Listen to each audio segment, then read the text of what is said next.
Voy a darles del versículo 2 en la carta del apóstol Pablo a los romanos. Y el título del mensaje que voy a compartir con ustedes es Cambiando nuestra mente. Cambiando nuestra mente.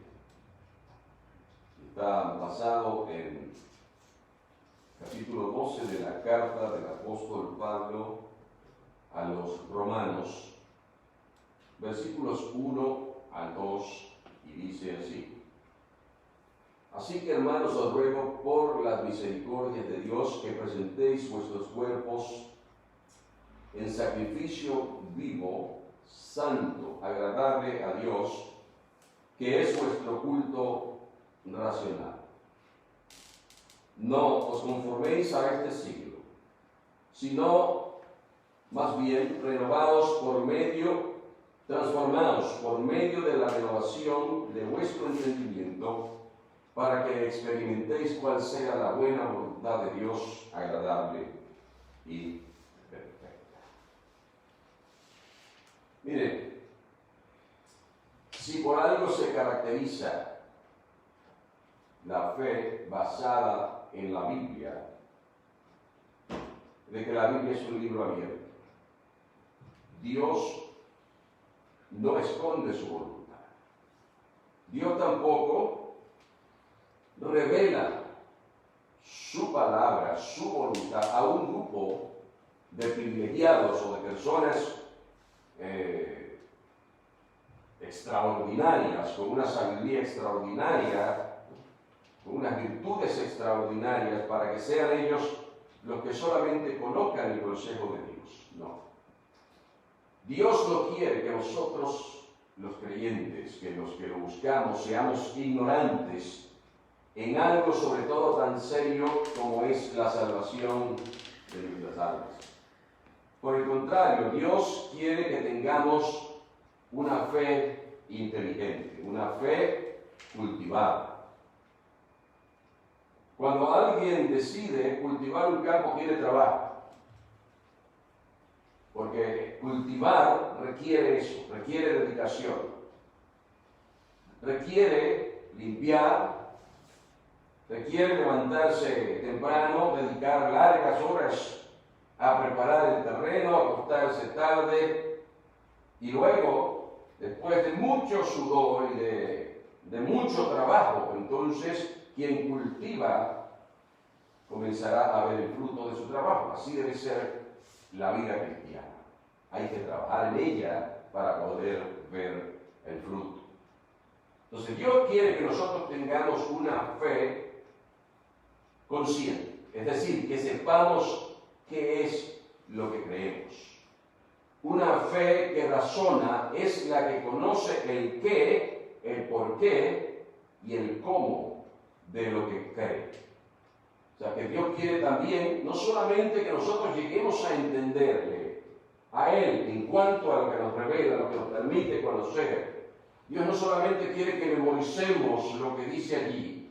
Dios no solamente quiere que vengamos a reunirnos como lo hacemos hoy y que luego continuemos con nuestra vida, sino que Dios quiere esencialmente que practiquemos lo que creemos.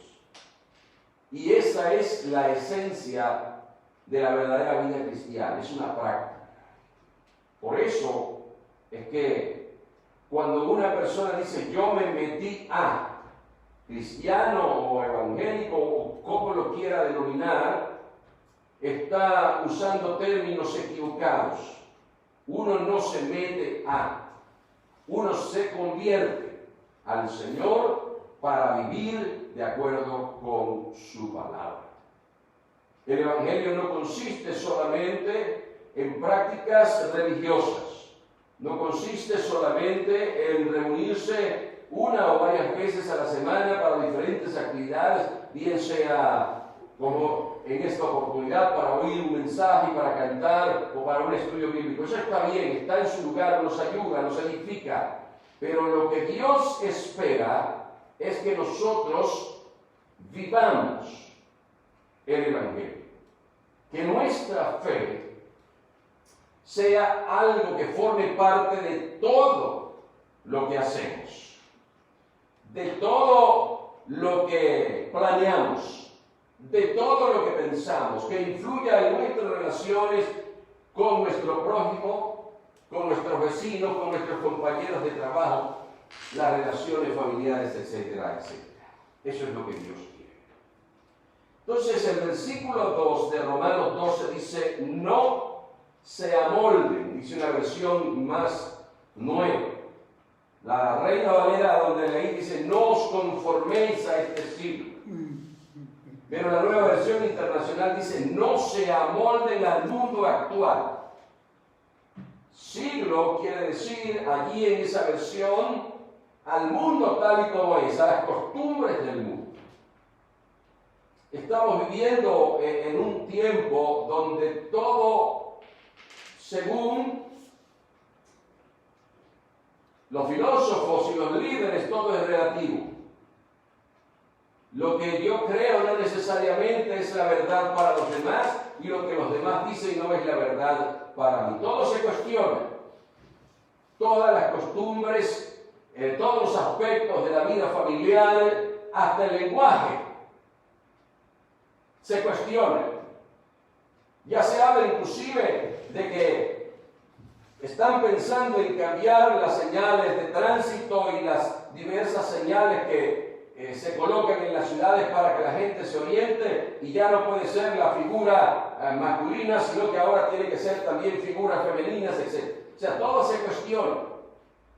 Pero al final nada de eso cambia verdaderamente al ser humano. No influye en transformar nuestra manera de ser, nuestra manera de pensar, para que seamos mejores como personas, para que consigamos el ideal que todo ser humano quiere, de ser feliz, de sentirse libre.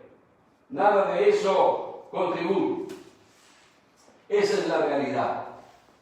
Pero cuando Pablo escribe, inspirado por el Espíritu Santo, esta carta a los romanos, no está escribiendo a toda Roma, todo el imperio, no. Está escribiendo a unos hermanos, a unos discípulos de Cristo, a unos creyentes. Roma representa el centro del poder de un vasto imperio. Allí se deciden los asuntos que afectan a millones de personas a lo largo de ese imperio. De allí sale la filosofía, las ideas. Todas esas cosas están concentradas allí. Muchas de ellas, la mayoría de ellas, contrarias a la palabra revelada de Dios. Para los emperadores romanos y los gobernantes romanos, el cristianismo no es sino una secta, una serie de ideas de gente loca que tienen que ser perseguidos, que tienen que ser acallados, que tienen que ser destruidos. Gente que vive en una ciudad donde los placeres están a la orden del día, donde hay lugares donde la gente habían vomitorios públicos porque la gente practicaba la gula, comían y después iban a vomitar para seguir comiendo. Toda clase de excesos, ídolos por todas partes, idolatría, adoración al emperador, todas esas cosas promovidas por el imperio, el Coliseo. Y Pablo le está escribiendo a los creyentes porque la Escritura no nos enseña a nosotros en ningún momento, desde el tiempo de Jesús y el tiempo de los apóstoles, en ningún momento se le enseña a los creyentes a huir de las ciudades y a refugiarse por allá en cuevas y en cerros, a vivir como ermitaños para separarse del mundo. Ese no es el tipo de llamado, es una interpretación errónea de lo que significa en la Escritura apartarse del mundo. Jesús dijo, ustedes están en el mundo, pero aunque están en el mundo, no pertenecen al mundo. Y entonces Pablo le escribe a esos hermanos y les dice, no se amolden al mundo actual. No, amoldarse es acomodar algo a una forma específica. Adoptar la misma forma. Un molde sirve para repetir y repetir muchas veces la misma forma. Y el llamado a los creyentes es: no se amolden al mundo actual.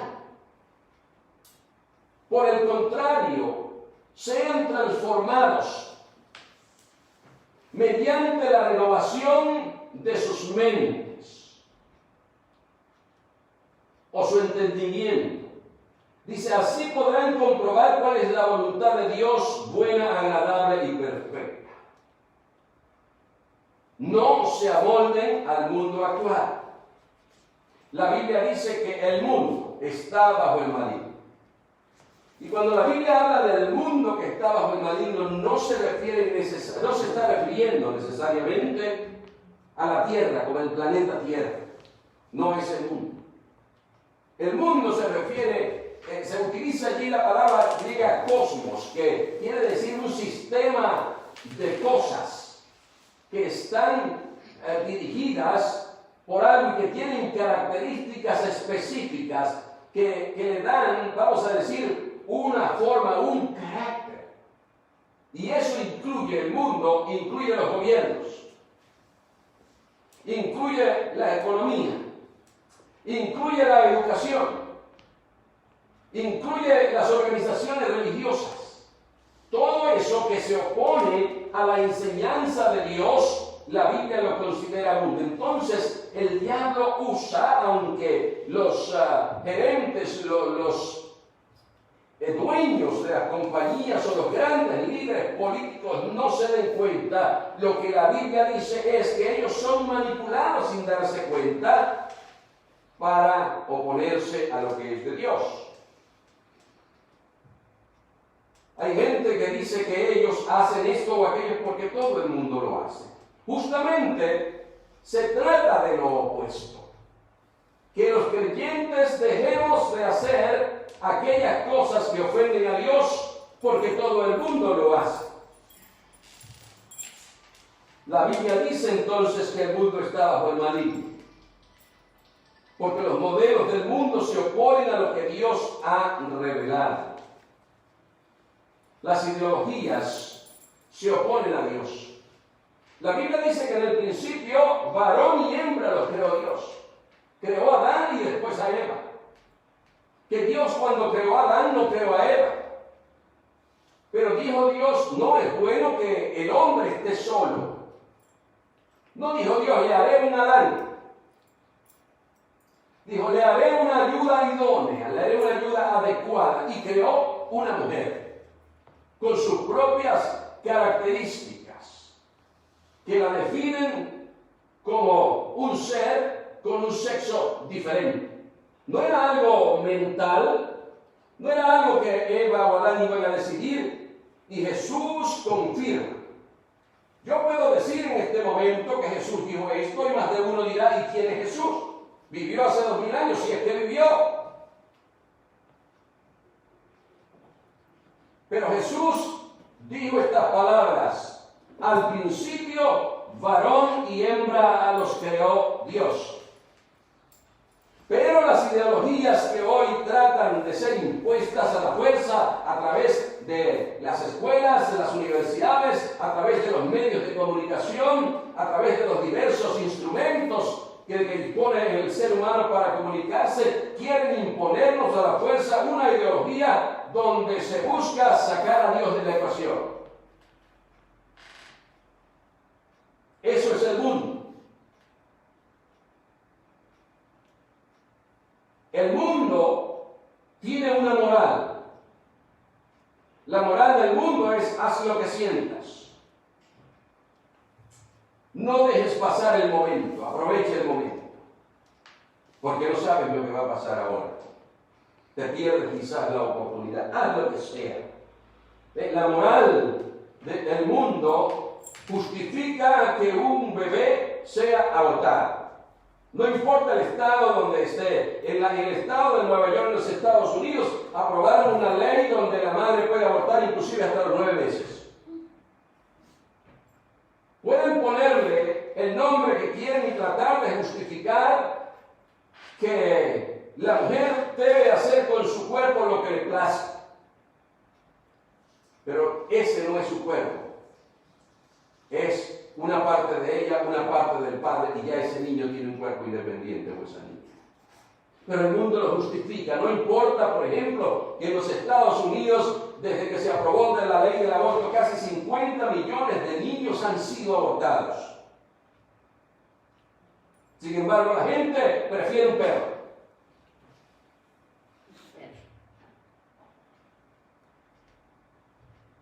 La moral del mundo es aceptar matrimonios entre personas del mismo sexo como algo natural.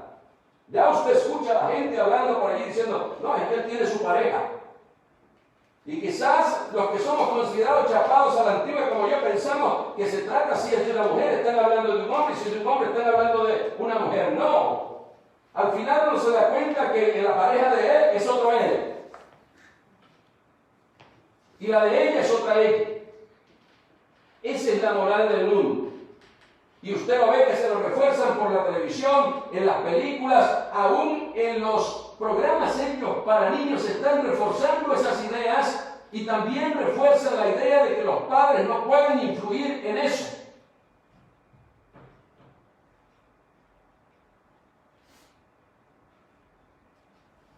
La moral del mundo es llevar a cabo prácticas íntimas, incontinentes y desenfrenadas. No importa. Pero eso tiene sus consecuencias. Porque dice la Escritura que todo lo que una persona, un hombre o una mujer siembran, eso también van a cosechar. También el modelo religioso. Líderes de grandes religiones hoy en día, presionados por las circunstancias, presionados por la opinión pública, echan a un lado la palabra de Dios, sus valores y lo que han pregonado por años y años y años, para finalmente aceptar lo que antes decían que era pecado delante de Dios.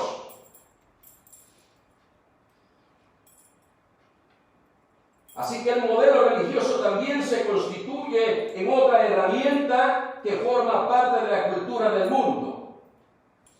Se quiere mantener una religión, pero religión sin demandas morales.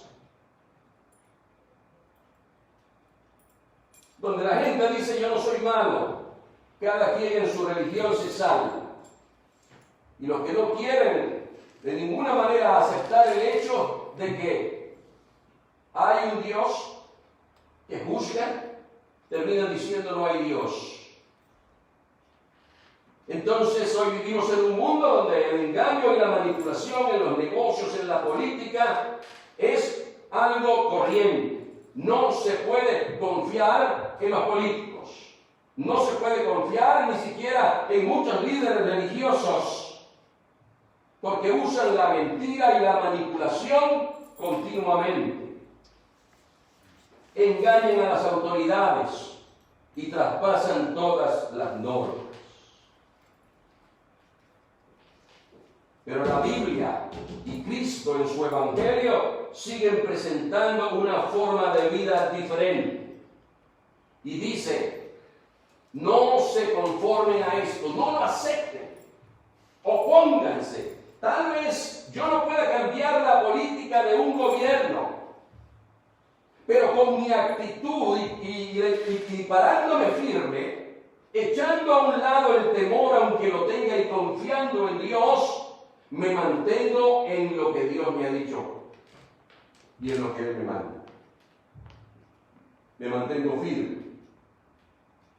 No se conformen, no se amolden al mundo actual.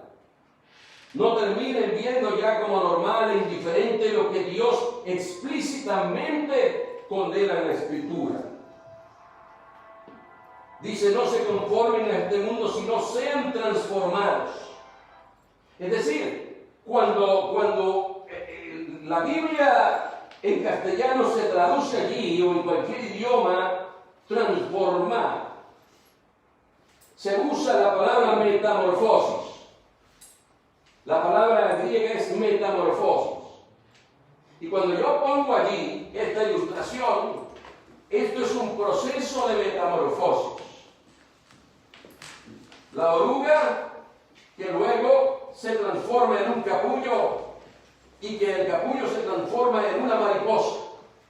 Y así se da esa metamorfosis, esa transformación desde un estado con una forma, una condición donde hay un animal que se arrastra, pero que luego es transformado y tiene alas para volar. La idea allí de la metamorfosis es que los seres humanos, cuando no conocemos a Dios, estamos aferrados al mundo, arrastrándonos, llevando nuestras miserias, pero una vez el amor de Dios nos cubre, comienza un proceso interior en nosotros y ese amor nos permite elevarnos desde una condición de miseria hasta una condición de libertad. Sean transformados. Para poder lograr eso necesitamos cambiar nuestras mentes. Para ser transformados necesitamos una vida donde Dios gobierne y necesitamos obedecer sus normas. Yo decía que Dios quiere que tengamos una fe donde sepamos el qué, el cómo y el por qué. ¿Por qué soy cristiano? ¿Cómo puedo ser un cristiano? ¿Por qué debo ser cristiano? Dios anda buscando creyentes que sean sabios. Sabio es aquel, no solamente que tiene conocimiento. Hay gente que tiene conocimiento, pero no son sabios. Porque la sabiduría consiste en hacer buen uso del conocimiento. Y Dios quiere que ese conocimiento que tenemos o que ganamos, que aprendemos acerca de Él, lo utilizamos sabiamente. Un creyente sabio es aquel que está bien informado sobre los fundamentos de su fe. Es aquel que hace lo que conviene más desde la perspectiva, desde el punto de vista de Dios.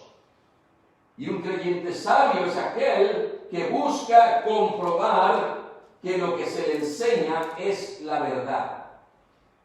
¿Hasta qué punto muchos creyentes que asisten a la iglesia pueden tener la certeza de que lo que se les enseña es la verdad si nunca van a la fuente? Por eso es que hay mucha gente decepcionada, engañada. Capítulo 17 del libro de los Hechos nos habla de una gente, unas personas que oyeron el Evangelio. Y eso fue en una ciudad llamada Berea. Y dice allí, déjenme ponerme los anteojos.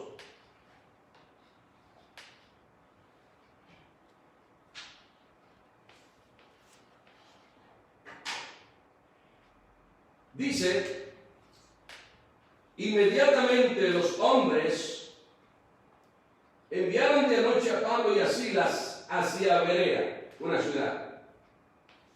Y ellos, habiendo llegado, entraron en la sinagoga de los judíos. ¿Para qué? Para hablar la palabra. Y estos, los de Berea, eran más nobles que los que estaban en Tesalónica, en otra ciudad. Pues recibieron la palabra con toda solicitud, es decir, no solamente oyeron el mensaje y se sintieron atraídos por aquel mensaje, sino que escuchen lo que dice. Escudriñando cada día las Escrituras para ver si esas cosas que se les enseñaban eran así. Necesitamos ser más como los de Berea. Necesitamos estudiar la palabra, estudiar la Escritura. Necesitamos no solamente creer de que porque asistimos a la iglesia ya estamos bien. Nos hace falta, decía yo al principio, que lo más importante, aparte de conocer la palabra, es obedecer la palabra. Primera de Corintios 15, 1 al 2 dice: ahora, hermanos, quiero recordarles el evangelio que les prediqué. El mismo que recibieron y el cual se mantienen firmes. Mediante este evangelio son salvos. Son salvos si se aferran a la palabra que les prediqué. De otro modo, habrán creído en vano. O sea que no basta solamente conocer y escuchar, hay que vivir. Pero el apóstol allí en el versículo 2 de Romanos 12 dice: transformaos mediante la renovación. ¿Qué es renovar? Renovar es reemplazar algo viejo, algo defectuoso, algo dañado por algo nuevo. Y esta renovación de la cual habla la palabra aquí no es más que un proceso interno que ocurre a nivel del ser humano, a nivel de los pensamientos. Porque dice, transformaos mediante la renovación de vuestro entendimiento. En otras palabras, tienes que cambiar tu vieja manera de pensar y adoptar la nueva manera de pensar de acuerdo con la voluntad de Dios. Por medio de la renovación de tus pensamientos. Pero no podemos cambiar nuestros pensamientos si seguimos alimentándolos con las mismas ideas. Tenemos que tener ideas nuevas. Porque los pensamientos son como un combustible, que es lo que nos mueve. Y si el combustible no es bueno, pues podemos entonces colapsar. La renovación es un proceso que ocurre no solamente en nuestros pensamientos, tiene que ocurrir en nuestros deseos, en nuestras motivaciones, en nuestras actitudes, qué es lo que nos mueve a vivir, a trabajar, a planificar, a tener una familia, a tratar de progresar, a salir adelante. ¿Qué es lo que nos mueve? Nuestras actitudes hacia los demás. Porque al cambiar nuestros pensamientos, al cambiar nuestros deseos, nuestras motivaciones, entonces también cambiará nuestra conducta. De otra manera, seguiremos actuando de la misma manera. Y al cambiar nuestra conducta, entonces cambiará también nuestra manera de vivir. Ahora, quien sigue este proceso cambia. Quien sigue ese proceso de cambiar sus pensamientos, sus deseos, sus motivaciones, entonces consigue que en ese proceso también no solamente voy a cambiar yo, cambia mi familia, cambian mis hijos, cambia las relaciones de pareja, cambia la familia, cambia la sociedad. Mientras vivamos nosotros por un lado y los demás por el otro, entonces no habrá un cambio. Un creyente con una mente renovada entiende qué significa Dios para él o para ella. Entiende qué es el Evangelio. Y entiende qué es lo que Dios espera de él o de ella. Ahora, la clave está en conocer y aplicar la palabra de Dios, su voluntad. Porque dice, transformaos por medio de la renovación de tu manera de pensar, de tu entendimiento, dice, para que experimentes. Es decir, el cambio va a producir en nosotros una transformación, el cambio de mente. Nos va a llevar a experimentar cosas nuevas. Dice, para que experimentéis o comprobéis cuál sea la buena voluntad de Dios, agradable y perfecta. Es decir, mirando las cosas desde la perspectiva de Dios, aprenderemos entonces cuál es la voluntad de Dios para nuestra vida. Y dice, ¿cuál es la voluntad de Dios? Dice, buena, agradable y perfecta. Tres cosas. En primer lugar, es buena. Entenderemos que la voluntad de Dios es buena porque Dios siempre busca nuestro bienestar. Porque en Dios no hay malas intenciones. Y número 3, porque la voluntad de Dios es justa. Número 2, dice que es buena y que es agradable. La buena voluntad de Dios se hace agradable cuando entendemos sus intenciones, sus propósitos, sus demostraciones de amor y de buena voluntad. Y por último dice que nos daremos cuenta de que la voluntad de Dios es perfecta. Salmo 19, versos 7 al 1 dice: la ley del Señor es perfecta e infunde aliento. El mandato del Señor es digno de confianza y da sabiduría al sencillo. Los preceptos del Señor son rectos y traen alegría al corazón. El mandamiento del Señor es claro y da luz a los ojos.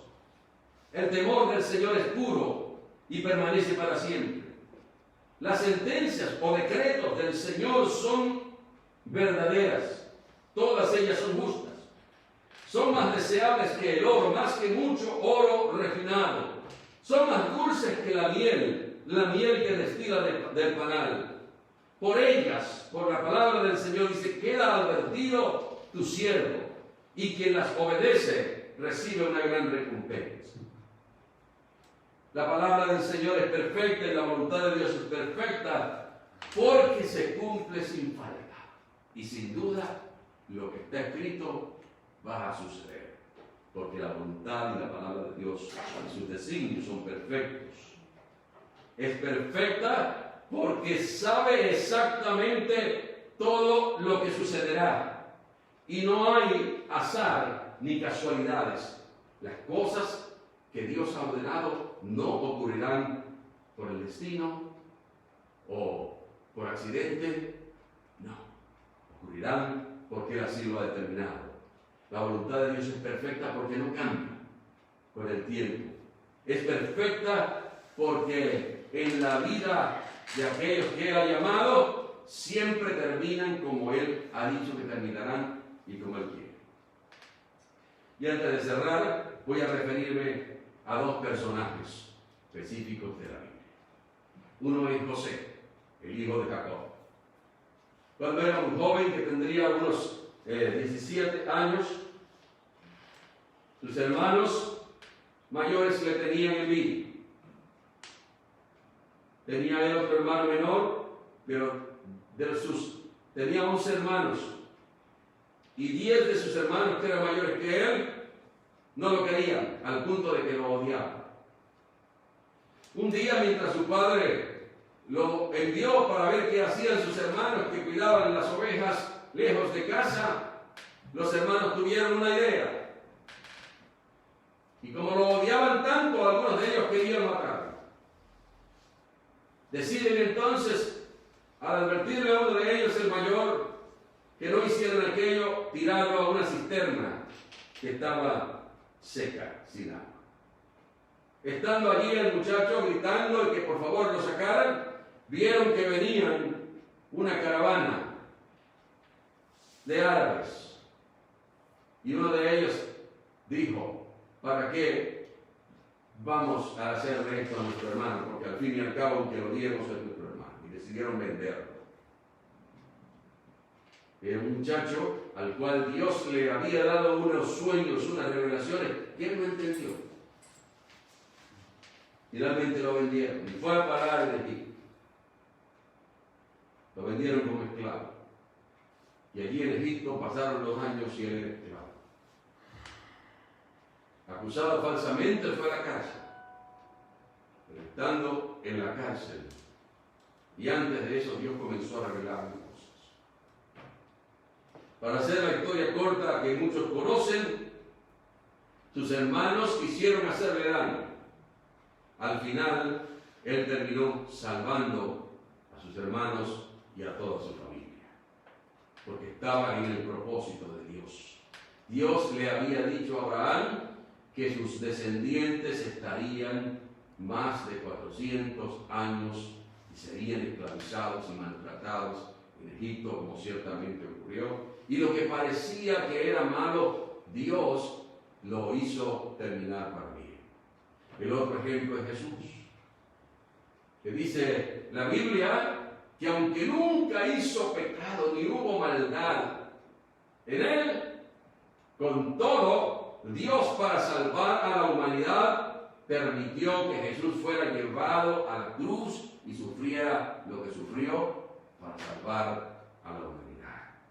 Dios hizo que aquel propósito terminara en la salvación de todos aquellos que se acercan a Jesús y Jesús resucitó. Yo no sé cuál es el problema, cuál es la dificultad, si hay dificultades en alguna persona que me escucha ahora, pero yo quiero decirle que a los que aman a Dios todas las cosas les ayudan para bien. Que la situación puede verse como está, pero Dios, la Biblia dice que está presente y no está callado. Dios dice en el Salmo 46:10, estén quietos y conozcan, es decir, esperen, tengan paciencia, confíen, conozcan que yo soy Dios, con lo cual quiere decir que no hay nada imposible para Él. Ese es el pensamiento que nosotros debemos tener. Mientras hay millones de personas desesperadas, sin esperanza, sin saber qué hacer, los creyentes tenemos que confiar en que Dios está allí con nosotros y para nosotros, y no solamente está allí, ha prometido estar con nosotros todos los días. Así que Dios quiere que vivamos de manera diferente. En medio de este mundo, de esta sociedad, los padres tienen que orientar a sus hijos. Tenemos nosotros que ser un testimonio vivo de optimismo y no de desaliento. Dios quiere que cambie nuestra manera de pensar, que pensemos como Él, que tengamos una fe inteligente. Dios no quiere que pensemos que por el hecho de asistir a la iglesia solamente ya somos cristianos y se acabó. Tenemos que seguir luchando porque conscientemente sabemos que no somos perfectos. Dios quiere que cambiemos nuestra moral y adoptemos los valores que Él ha revelado en este libro, que aunque tiene miles de años, sus páginas siguen vigentes y siguen teniendo la capacidad para transformar vidas, transformar corazones e infundirle fe a los que han perdido toda esperanza. Oremos. Te damos gracias, Padre Santo, en este día de nuevo, por haber tenido la oportunidad, Señor, de comentar acerca de lo que tu palabra dice. Hay mucha gente, Señor, desalentada, desanimada. Hay mucha gente dudando de que tú tienes el control. Hay mucha gente que piensa que porque un gobierno esté con ciertas inclinaciones o tendencias ideológicas, oh Dios, eso es lo que determina el fin del asunto. Pero tu palabra dice en Daniel capítulo 4 que tú gobiernas. Jesús le dijo a Pilato que no tendría ninguna autoridad si no le fuere dada de arriba, Señor, porque eres tú el que tienes la última palabra. Pero en medio de todo esto vivimos la realidad, Señor, de movernos en una sociedad, en un mundo, oh Dios, opuesto a ti. Ayúdanos, Padre, para que tengamos la capacidad para poner las cosas en su perspectiva y pensar como tú quieres que pensemos, y más que eso, vivir como tú quieres que vivamos. Pedimos todo en el nombre de tu Hijo Jesús.